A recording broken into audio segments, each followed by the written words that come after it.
Hi, my name is Doris, and this summer I made a bit of progress in my life. I left my home in Atlanta, Georgia, and traveled across the world to Australia, where I learned a lot about myself and a lot about others. While I was in Australia, I found an answer to a question that has been plaguing me ever since I took macroeconomics.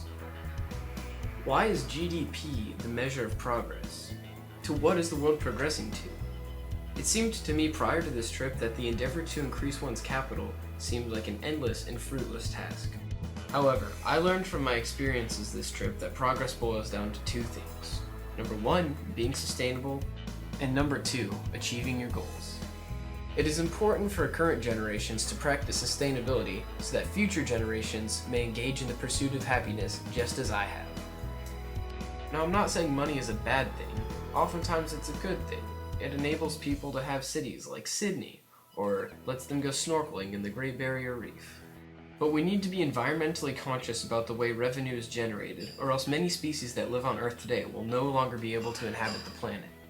Many industrial practices across the world are energy inefficient, resulting in increased CO2 emissions. This in turn results in climate change, which has a drastic effect on a variety of environments. But I saw the effects firsthand at Lady Elliot Island, where the coral was being bleached due to increased water temperatures.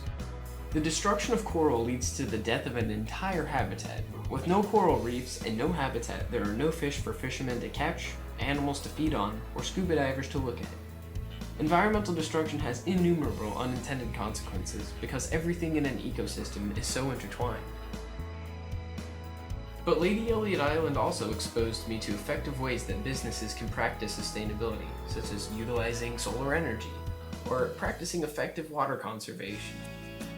All in all, practicing sustainability is important so that future generations have a landscape to pursue what they want to do. Overall, my trip to Australia has taught me the importance of pursuing my dreams.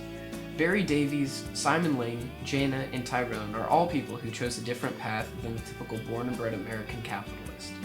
These people have forsaken opportunities that could have easily had higher payouts than their current jobs, but nonetheless chose the occupation they hold today. This has taught me that there's more to life than money. Progress is not earning more and more money. Progress is about making more and more out of yourself. By pursuing my dreams and daring to search for an answer to what progress was, I met so many other people who wanted the same thing. Just by going to Australia, I feel like I have made progress in my own life because I shared who I was with others and they shared who they were with me. By doing so, I was able to gain a deeper understanding of what people desire in life, as well as a reaffirmation of what I want to get out of life. My new definition of progress is to achieve the goals in life that I set for myself while abiding to the principles that I define for myself, all while ensuring that my actions have as little negative effect on future generations as possible.